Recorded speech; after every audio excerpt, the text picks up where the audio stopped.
Hello दोस्तों, स्वागत है आप सभी का स्टाइलोज़ॉर्ड नामक यूट्यूब चैनल में। आज हम बात करेंगे कंगुआ मूवी के बारे में। नमस्कार दोस्तों, आज हम जिस फिल्म की कहानी समझने वाले हैं वो सिर्फ एक योद्धा की कहानी नहीं है। ये कहानी है एक वचन की, एक बलिदान की और एक ऐसे रक्षक की जो समय से भी बड़ा है।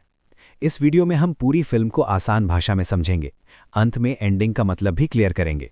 कहानी हमें एक ऐसे प्राचीन समय में ले जाती है जहां इंसान और प्रकृति साथ जीते हैं। यहाँ के लोग योद्धा हैं, लेकिन उनका जीवन सिर्फ युद्ध नहीं है, उनके लिए वचन सबसे ऊपर है। इस कबीले का नियम है कमज़ोर की रक्षा करना और अन्याय के खिलाफ खड़ा होना। इसी कबीले में एक बच्चे का जन्म होता है जिसके बारे में कहा जाता है कि ये आगे चलकर सबका रक्षक बनेगा। बचपन से ही उसमें दूसरों से अलग साहस दिखाई देता है, लेकिन उसके अंदर एक डर भी है, वो अपने पिता जैसी गलती न कर दे। यही डर उसे मजबूत भी बनाता है। समय के साथ नायक बड़ा होता है। पहली बार जब कबीले पर संकट आता है तो वो बिना सोचे समझे आगे बढ़ता है। ये उसकी पहली परीक्षा है। यहाँ हमें दिखता है कि वो सिर्फ ताकतवर नहीं बल्कि दिल से भी बहादुर है। अब कहानी में उस इंसान की एंट्री होती है जो सत्ता के लिए कुछ भी कर सकता है। उसके लिए लोग सिर्फ मोहरे हैं। उसका मानना है कि डर के बिना कोई राज नहीं किया जा सकता। यहीं से हीरो और विलन के रास्ते टकराने लगते हैं। विलन की चालें तेज हो जाती हैं। कबीले पर अचानक हमला होता है। इस हमले का मकसद सिर्फ नुकसान पहुंचाना नहीं बल्कि नायक का हौसला तोड़ना है। यहाँ हमें पहली बार समझ आता है कि ये लड़ाई सिर्फ बाहरी नहीं, अंदरूनी भी है।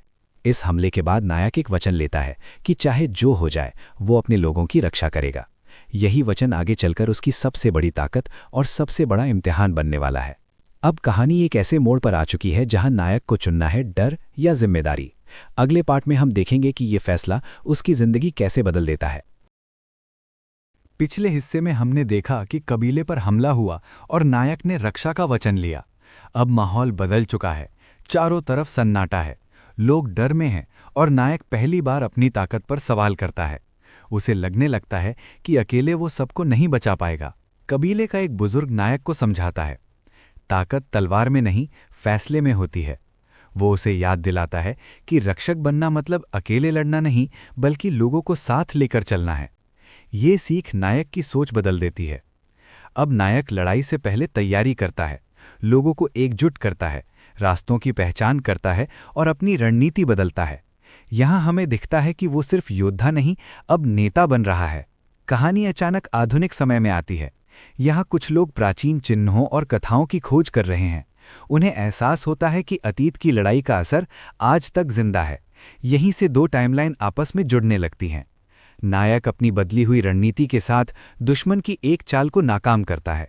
ये पूरी जंग नहीं, एक संकेत है कि सोच बदलने से नतीजे बदलते हैं। कबीले का भरोसा फिर से नायक पर जमने लगता है। विलन समझ जाता है कि नायक अब अकेला नहीं है। वो और ज्यादा चालाकी से हमला करता है, लोगों के मन में डर भरने की कोशिश करता है। ये हिस्सा दिखाता है कि असली लड़ाई तलवारों से नहीं, दिलों के अंदर चल रही है। नायक को अपने अतीत की एक सच्चाई पता चलती है। उसे एहसास होता है कि वो जिस विरासत को ढो रहा है वो सिर्फ सम्मान नहीं, एक भारी जिम्मेदारी भी है। कुछ पल के लिए वो टूटता है, लेकिन फिर खड़ा होता है। अब कहानी उस मोड़ पर पहुंचती है जहां बड़ा युद्ध तय है। अगले पार्ट में हम देखेंगे कि क्या नायक अपनी विरासत को सच में निभा पाएगा या इतिहास खुद को दोहराएगा। बड़े युद्ध से पहले अक्सर एक अजीब सी शांति होती है। यहाँ भी वही सन्नाटा है। नायक अपने लोगों को देखता है, डर और उम्मीद दोनों साथ साथ चल रहे हैं। ये पल उसे याद दिलाता है कि वो क्यों लड़ रहा है। नायक आखिरी बार रणनीति समझाता है। कुछ लोग ध्यान भटकाएंगे, कुछ पीछे से रास्ता खोलेंगे। ये हिस्सा दिखाता है कि जीत सिर्फ ताकत से नहीं, समझदारी से मिलती है। कुछ किरदार जानते हैं कि ये लड़ाई शायद उनकी आखिरी हो। आधुनिक समय में शोध करने वालों को एक बड़ा सच मिलता है। प्राचीन लड़ाई का असर आज की दुनिया की सुरक्षा से जुड़ा है। अतीत में लिया गया एक फैसला आज लाखों जिंदगियों को प्रभावित कर सकता है। यहीं से दोनों टाइमलाइन पूरी तरह जुड़ जाती हैं। दोनों पक्ष आमने सामने आते हैं। ये पूरी जंग नहीं बल्कि इम्तिहान की शुरुआत है। नायक समझ जाता है कि विलन की असली ताकत उसकी योजना में है, सिर्फ हथियारों में नहीं। लड़ाई के बीच नायक को बड़ा झटका लगता है। कुछ पल के लिए लगता है कि सब खत्म हो गया, लेकिन उसे अपना वचन याद आता है और वही वचन उसे फिर खड़ा कर देता है।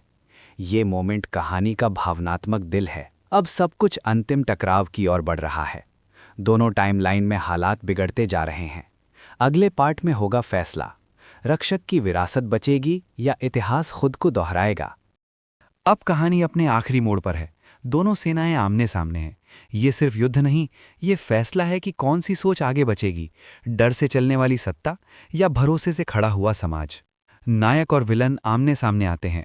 विलन नायक की कमजोरी पर वार करता है, उसके डर और उसके अतीत पर। लेकिन नायक अब अकेला नहीं, वो समझ चुका है कि उसकी ताकत लोगों के भरोसे से आती है। लड़ाई के बीच एक ऐसा पल आता है जहां किसी अपने को बड़ा त्याग करना पड़ता है। ये त्याग कहानी को भावनात्मक ऊंचाई देता है। यहां साफ होता है कि जीत हमेशा बिना कीमत के नहीं मिलती। अंत में विलन की सोच हार जाती है। ये हार किसी एक इंसान की नहीं, उस सोच की है जो डर से राज करना चाहती थी। नायक समझ जाता है कि असली जीत दुश्मन को हराना नहीं, लोगों को जोड़ना है। एंडिंग में हमें दिखाया जाता है कि रक्षक कोई एक व्यक्ति नहीं, एक परंपरा है।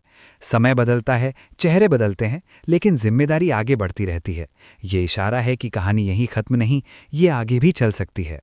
अगर आपको पूरी कहानी समझने में मज़ा आया हो तो वीडियो को लाइक करें, चैनल को सब्सक्राइब करें और कमेंट में बताइए कि आपको कौन सा मोमेंट सबसे ज़्यादा पसंद आया।